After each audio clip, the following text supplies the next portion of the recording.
Hi friends, welcome back to study for you. ఈరోజు వీడియోలో భాగంగా మనము ఇక్కడ నవోదయ సైనిక వాళ్ళకి విద్యార్థులకు ఉపయోగపడే విధంగా ప్రీవియస్ పేపర్స్ అనాలిసిస్ చేయడం జరుగుతుంది. ఎక్స్ప్లెనేషన్ ఈజీగా అర్థం గురించి. ఎందుకంటే జనవరి 18న 2025లో ఈ యొక్క నవోదయ ఎగ్జామ్ ఉంది కాబట్టి, అలాగే సైనిక వాళ్ళకు కూడా ఈ యొక్క పేపర్ అనేది యూజ్ అవుతూ ఉంటుంది ముందర. సో దాంట్లో భాగంగానే మనము ప్రీవియస్ వీడియోలో కొన్ని క్వశ్చన్స్ చెప్పడం జరిగింది. నెక్స్ట్ క్వశ్చన్ చూద్దాము. The sum of the digits of A number is subtracted from the number. The resulting number is always divisible by. ఇక్కడ క్వశ్చన్ మనం చూస్తే the sum of the digits of A number. ఇందుకే number అనేది తీసుకోవాలి. ఇక్కడ మన క్వశ్చన్లో ఏమి నెంబర్ ఇవ్వలేదు కాబట్టి మనం ఏం తీసుకుందామంటే ఇక్కడ నెంబర్ని XYగా నేను తీసుకున్నాను. నెంబర్ నేను తీసుకుంటాను XYగా తీసుకుంటాను. సో XYగా తీసుకున్నానంటే నేను ఎప్పుడైనా నెంబర్ మనం అబ్జర్వ్ చేస్తే, ఫర్ ఎగ్జాంపుల్గా ఒక నెంబర్ తీసుకుంటే 15 అని అన్నాను అనుకుందాం. 15 ఎలా చెప్పలేమో, ఇది 10s ప్లేస్లో ఉంది కాబట్టి 10 1 10 జా 10, ఇది 1s ప్లేస్లో ఉంది కాబట్టి 1 5 జా 5, అంటే 10 + 5 ఏమైంది 15. అలాగే మరి ఇక్కడ X అనేది అబ్జర్వ్ చేస్తే 10s ప్లేస్లో ఉంది. 10s ప్లస్ X ఉంది కాబట్టి ఏమైంది 10X ప్లస్ Y అనేది ఎక్కడ ఉంది 1s ప్లేస్లో ఉంది కాబట్టి 1Y అంటే Y. సో అది నంబర్ అంటే ఇది ఇప్పుడు మనకు అర్థమైంది. సో దీని బట్టి మనకు అర్థమవుతుంది ఏంటంటే the sum of the digits. Number అంటే ఇది. డిజిట్స్ అంటే ఫర్ ఎగ్జాంపుల్ 15లో డిజిట్ అంటే 1 5. డిజిట్ అంటే సింగిల్ గా ఉంటుంది కాబట్టి మనకి డిజిట్స్ గురించి ఇక్కడ మాట్లాడుకుంటాను. ఇక్కడ డిజిట్స్, ఆ నెంబర్ లో డిజిట్స్ ఏంటిది X, Y. ఇక్కడ డిజిట్స్ ఏంటి ఇక్కడ X, Y. వాటి సమ్ చేసినట్లయితే అంటే X + Y చేసినట్లయితే అలా చూద్దాం. ఇప్పుడు క్వశ్చన్లోకి వెళ్దాము. ఏమన్నాడు? The sum of the digits some చేసాము ఆఫ్ ఏ నంబర్. ఆ నెంబర్ కి సంబంధించిన ఏవైతే డిజిట్స్ ఉన్నాయో వాటికి సమ్ చేసాము. ఈ సబ్ట్రాక్టెడ్ ఫ్రమ్ ద నంబర్. ఆ నెంబర్ నుండి సబ్ట్రాక్ట్ చేయమంటారు. ఇక్కడ నెంబర్ ఏది మనకి 10X + Y అంటే 10X + Y. దాన్ని ఏం తీయమంటారు? సమ్ అంటే digits. The sum of the digits. Some of the digits ఏంటి? -(x + y) ఇదే కదా, రైట్. దీన్ని సింప్లిఫై చేస్తే 10X + Y plus minus plus -(x) -(+ y). So +y -y cancel అయితే ఏంటంటే 10X - x. 10X - x అంటే ఏంటంటే 9X ఇక్కడ రావడం జరిగింది. అయితే 9 × x అయితే అర్థం ఏదైనా వచ్చినా సరే 9 ఆర్డర్ అంటే 9 డివిజిబుల్స్ వస్తుంటాయి. అంటే ఇక్కడ 9 కి సంబంధించినటువంటి నెంబర్స్ డివిజిబుల్ ఇక్కడ అంటే X + X అంటే నెంబర్, అది కూడా డిజిట్. ఆ డిజిట్ లో ఏ నెంబర్ వచ్చినా సరే సమ్ 9 అలా వస్తూ ఉంటాయి. కాబట్టి 2 చే డివిజిబుల్ ఆల్వేస్ ఏమన్నా the resulting number is always divisible by. Always divisible number. ఇక్కడ 9 యొక్క మల్టిపుల్స్ వచ్చేటప్పుడు 2 చే డివిజిబుల్ చేసే ఛాన్స్ ఉందా? లేదు. 7 చేత చేసే ఛాన్స్ ఉందా? లేదు. 5 చేత లేదు. సో 9 వచ్చింది కాబట్టి 9 చేత ఇక్కడ డివిజిబుల్ అవడం జరుగుతుంది. Next, Sumit weights 107 kgs and Sanjay weights 82 kgs. ఇక్కడ అబ్జర్వ్ చేస్తున్నట్టు క్వశ్చన్ సుమిత్ అలాగే సంజయ్ వెయిట్ ఇచ్చాడు. ఏంటంటే the difference of the weight. Difference అడిగాడు, బాగానే ఉంది. ఎలాగా? If the weight of each is rounded off the nearest tens of the to the nearest tens అంటే నియరెస్ట్ టెన్స్ మనం ఫైండ్ అవుట్ చేయాలి. అది కూడా ఎలాగాడు? Each is rounded. Each is అనేటప్పుడు సింగిల్ గా చేయాలి. ఫస్ట్ సుమిత్ అబ్జర్వ్ చేస్తే సుమిత్ అన్నాం. సుమిత్ వెయిట్ ఎలా ఉంది? 107.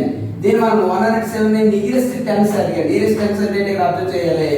నియరెస్ట్ టెన్స్ అంటే మనకి ఇక్కడ నియరెస్ట్ ఇక్కడ అబ్జర్వ్ చేస్తే టెన్స్ అంటే ఇక్కడ కన్వర్ట్ అవ్వాలి. ఇక్కడ కన్వర్ట్ అవ్వాలంటే 1s ప్లేస్ అబ్జర్వ్ చేయాలి. 1s ప్లేస్ అబ్జర్వ్ చేస్తే ఇక్కడ ఏముంది? 5 కంటే మోర్ దాన్ ఉంటే దాని బిఫోర్ నెంబర్ కి 1 నెంబర్ ని యాడ్ చేస్తాం, రైట్. ఇక్కడ 5 కంటే మోర్ దాన్ ఉంది కాబట్టి 1 నెంబర్ యాడ్ చేస్తే ఏంటి దగ్గర 1 ఇక్కడ 1 వచ్చింది కదా. ఈ మిగతా ఏ ప్లేస్ అయినా సరే 0 చేసుకుంటాం. ఇది సుమిత్. ఎందుకంటే ఈచ్ ఈజ్ రౌండెడ్ అని సింగిల్ గా ఈచ్ అంటే ప్రతి దాన్ని అనేటప్పుడు సింగిల్ ముందు చేయాలి. నెక్స్ట్ సుమిత్ అయిపోయిన తర్వాత సంజయ్ చూద్దాం. సంజయ్ ఏమన్నా ఇక్కడ 82 kgs. 82. దీన్ని కూడా మనకి ఎట్లన్నాడు? Each is rounded off the nearest tens. ఇది కూడా నియరెస్ట్ టెన్స్. సో దీని వన్స్ ప్లేస్ అబ్జర్వ్ చేస్తే 5 లెస్ గా ఉంది కాబట్టి, అంటే 5 కంటే తక్కువ ఉంది కాబట్టి, 5 కంటే తక్కువ ఉన్నా 5 కంటే తక్కువ ఏది ప్లేస్ మనం ఏం చేయాలంటే దాని ప్లేస్ లో 0 వేయాలి, దాని బిఫోర్ నెంబర్ అలాగే రావాలి, అంటే నోట్ చేయడం జరగాలి. సో ఇక్కడ ఈ నెంబర్ ఏదే ఉంటుంది, దాని ఏదైతే మనం ఈ వన్స్ లో కౌంట్ చేస్తాం మనని వన్స్ ప్లేస్ లో 0 వేయాలి. రైట్, ఇప్పుడు వరకు వచ్చింది. ఇప్పుడు ఏమన్నాడు, అంటే నియరెస్ట్ టెన్స్ చేసాము. నెక్స్ట్ ఇది the difference of the wait, వాళ్ళకి సంబంధించినటువంటి డిఫరెన్స్ అడిగాడు. వెయిట్ యొక్క డిఫరెన్స్ అంటే 110 అలాగే 80, ఈ రెండింటి డిఫరెన్స్ అంటే సబ్ట్రాక్షన్. అంటే మనకి ఏంటవుతుంది 0, ఇక్కడ 11, దీని నుండి వస్తే 11 -3 8 అంటే 3, అంటే ఇక్కడ మనకి ఆన్సర్ ఏమొచ్చింది, ఇక్కడ 30 kgs. అది మనం కరెక్ట్గా అబ్జర్వ్ చేయాలి, ఎందుకంటే సింగిల్ గా చేయకపోతే కొన్ని క్వశ్చన్స్ లో బాగా ఉంటాయి, కొన్ని క్వశ్చన్స్ లో మాత్రము ఆన్సర్ క్లారిటీగా రాదు. సో దీని ఆన్సర్ మనకి ఏంటైంది 30 kgs. ఏమైంది, అందుకే 30 kgs అయింది. Next, the given bar chart shows the number of matches played by cricket teams of different countries in a year. 1 year లో అంటే ఒక సంవత్సరంలో ఒక ఏ విధంగా మ్యాచెస్ అనేవి ఆడారో కొన్ని దేశాలకు సంబంధించినటువంటి డిఫరెంట్ కంట్రీస్ గురించి ఈ యొక్క బార్ చార్ట్ ఇక్కడ ఇవ్వడం జరిగింది మనకి. ఆ బార్ చార్ట్ అబ్జర్వ్ చేసుకుంటే రైట్, దాంట్లో క్వశ్చన్ ఏం అడుగుతాడు, how many more matches were played by Australia than Pakistan, అది క్వశ్చన్ మనకి ఇక్కడ. సో ఏమంటారు ఇక్కడ, ఆస్ట్రేలియా దాన్ పాకిస్తాన్, ఆస్ట్రేలియా కంటే ఆస్ట్రేలియా దాన్ పాకిస్తాన్, అంటే ఆస్ట్రేలియా దాన్ పాకిస్తాన్, పాకిస్తాన్ కంటే ఆస్ట్రేలియా మోర్ దాన్ మ్యాచెస్ ఇన్నాడు. ఇక్కడ అడిగాడు, ఏమడిగాడు, how many more matches played by Australia than Pakistan, than అంటే కంటే, దేనికంటే పాకిస్తాన్ కంటే ఆస్ట్రేలియా. ఇక్కడ చూద్దాం డయాగ్రామ్, బార్ చార్ట్ చూద్దాం, ఇక్కడ ఆప్షన్స్ ఇవ్వడం జరిగింది. రైట్, ఏంటంటే దేని గురించి అడుగుతాను, పాకిస్తాను అలాగే ఆస్ట్రేలియా, ఈ రెండింటిని మనం చూస్తే డయాగ్రామ్ లో మనకు అర్థమవుతుంది. అంటే ఆస్ట్రేలియా మోర్ దాన్ గానే ఉంది, పాకిస్తాన్ అనేది లోగా ఉంది, అంటే లెస్ గా ఉంది. సో ఈ మోర్ దాన్ ఎంత అని అడిగాడు. సో ఎంత, ఇక్కడ ఆస్ట్రేలియా చూస్తే 32 మ్యాచెస్, అలాగే పాకిస్తాన్ చూస్తే 24 మ్యాచెస్. మోర్ దాన్ అడిగాడు కాబట్టి దీనికి మోర్ దాన్ అంటే అక్కడే సబ్ట్రాక్షన్ చేస్తే ఇక్కడ మనకి ఆన్సర్ అనేది రావడం జరుగుతుంది. 32 - 24 అంటే 32 24 చేస్తే ఏమొచ్చింది 8, అంటే ఇక్కడ 32 - 24 ఏమొచ్చింది 8, అంటే 8 మ్యాచెస్ అనేది ఆస్ట్రేలియా పాకిస్తాన్ కంటే మోర్ దాన్ గా ఇక్కడ ఆడడం జరిగింది. సో దీని ఆన్సర్ ఏంటవుతుంది 8 గా అవుతుంది. అంటే మనకి ఇక్కడ ఆ యొక్క బార్ చార్ట్ అబ్జర్వ్ చేస్తే ఆ ఆన్సర్ ఈజీగా క్యాలిక్యులేషన్ చేయడం జరుగుతుంది. అంటే డేటా అనాలిసిస్, డేటా హ్యాండ్లింగ్ లో ఖచ్చితంగా మరి డేటా అనాలిసిస్ స్టాటిస్టిక్స్ లో క్వశ్చన్ ఈ బార్ చార్ట్ రూపంలో లేకపోతే పై చార్ట్ లేదా ఇలా మనకి ఈజీ క్వశ్చన్స్ అనేవి రావడం జరుగుతుంది. Next, A fraction remains the same or equivalent if, అంటే ఫ్రాక్షన్ గురించి ఇక్కడ కన్వర్ట్ మనం ప్రీవియస్ క్వశ్చన్ లో అబ్జర్వ్ చేస్తే దానికి మనకి మీద ఇలాంటి కాన్సెప్ట్ మీద క్వశ్చన్ ఇవ్వడం జరిగింది. అంటే ఖచ్చితంగా కాన్సెప్ట్ మనం అబ్జర్వ్ చేస్తే ఒక క్వశ్చన్ అనేది రావడం జరుగుతుంది. ఒక క్వశ్చన్ ఏంటి, ఆల్రెడీ ఒక క్వశ్చన్ వచ్చింది, ఇది ఒక question. So a fraction remains the equivalent or same, అంటే ఫ్రాక్షన్స్ లో అబ్జర్వ్ చేస్తే ఈక్వలెంట్ ఫ్రాక్షన్ లేదా సేమ్ ఫ్రాక్షన్ అనేది ఏ కండిషన్ లో అవుతుంది, ఏ సందర్భంలో ఇక్కడ అవుతుంది అని అడుగుతాను.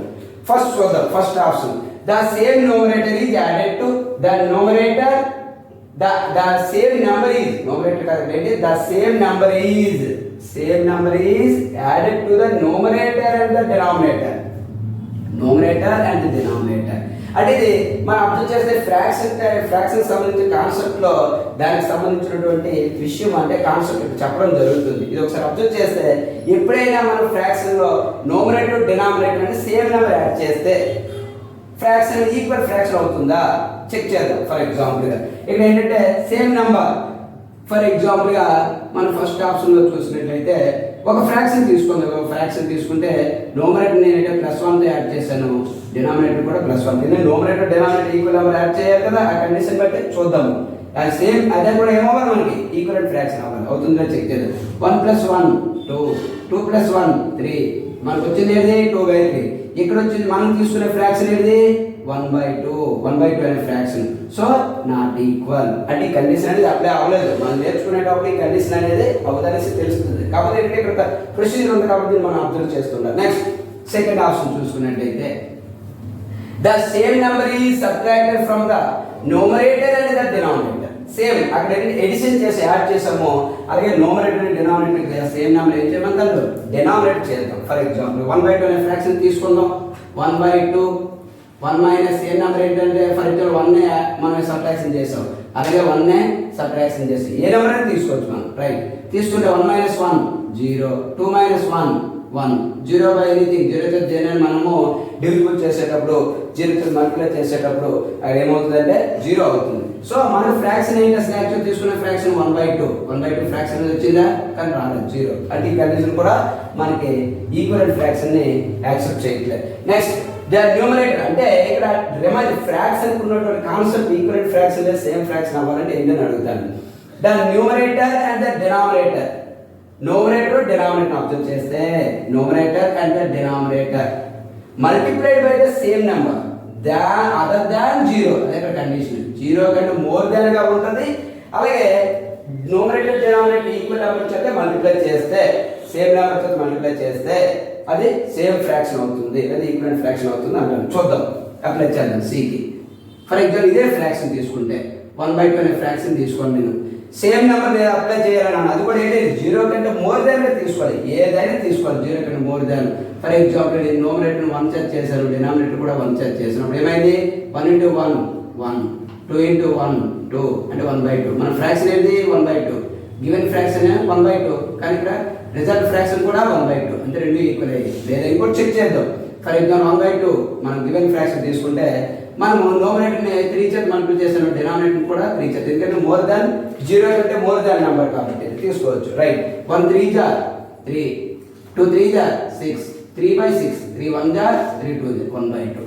మన ఏంటి ఫ్రాక్షన్ తీసుకునేది ఏది 1/2, మనకు వచ్చే ఆన్సర్ ఏంటి 1/2. సో సేమ్ ఫ్రాక్షన్ రావడం జరిగింది, అంటే వాడు అనేది ఈక్వలెంట్ ఫ్రాక్షన్ అనేది వచ్చింది, రైట్. ఆ కాన్సెప్ట్ అనేది అక్కడికి వర్క్ అవుతుంది, అంటే ఇది అయ్యే ఛాన్స్ అనేది ఉంది, మనకు అర్థమవుతుంది. చూద్దాం next last option. It is multiplied by it's reciprocal. For example A fraction అయితే మనం తీసుకుంటామో ఆ ఫ్రాక్షన్ యొక్క రెసిప్రోకల్ సేమ్ ఫ్రాక్షన్ అవుతుంది అంటాను సింప్లిఫై చేస్తే. ఫర్ ఎగ్జాంపుల్ 1/2 అనే ఫ్రాక్షన్ తీసుకోండి, నేను అదే మనం తీసుకుంటాము. ఆ ఫ్రాక్షన్ మనకి ఏంటంటే రెసిప్రోకల్ 1/2 రెసిప్రోకల్ అంటే మల్టిప్లైడ్, ఇక్కడ మల్టిప్లికేషన్ అనుకోండి, మల్టిప్లైడ్ రెసిప్రోకల్ ఏమవుతుంది 2/1. ఫర్ ఎగ్జాంపుల్ 2 2 క్యాన్సిలేషన్ అవుతుంది, 1 1 క్యాన్సిల్ అవుతుంది, 2 2 1 2 1 1 అంటే 1 అవుతుంది. సో 1/2కి ఈక్వల్ అయిందా, నాట్. అలాగే ఇంకేదైనా చెక్ చేసుకోండి. ఫర్ ఎగ్జాంపుల్గా 1/2ని ఇక్కడ ఏంటంటే 1/3 తీసుకుందాం. 1/3 అంటే 3/1, అంటే దీన్ని బట్టి ఏమవుతుంది ఈక్వలెంట్ ఫ్రాక్షన్స్ రావట్లేదు. మల్టిప్లై చేసేటప్పుడు రెసిప్రోకల్ మల్టిప్లై చేసేటప్పుడు ఏమవుతుంది ఆ నెంబర్కి ఏదైతే ఫ్రాక్షన్ ఉంటుందో ఆ ఫ్రాక్షన్కి అక్కడ మనకు ఫ్రాక్షన్కి దాని రెసిప్రోకల్ మనం మల్టిప్లై చేస్తే ఏమవుతుంది 1 వస్తుంది తప్ప ఈక్వలెంట్ ఫ్రాక్షన్ అనేది రాదు. అందుకనే డి అనేది కూడా మనకి ఇక్కడ ఈ కండిషన్కి అప్లై అవ్వట్లేదు. సో ఇటువంటి కాన్సెప్ట్ మనం ఖచ్చితంగా కాన్సెప్ట్ చాలా జాగ్రత్తగా విని అబ్జర్వ్ చేస్తే కానీ ఆన్సర్ అనేవాళ్ళు ఎవరు కూడా స్టూడెంట్స్ అయినా సరే కొద్దిగా కన్ఫ్యూజన్లో ఉంటారు కాబట్టి కొద్దిగా జాగ్రత్తగా నేర్చుకోవాలి. సో ఇటువంటి వీడియోస్ కోసం మన ఛానల్ని లైక్ చేయండి, సబ్స్క్రైబ్ చేయండి. Thanks for watching.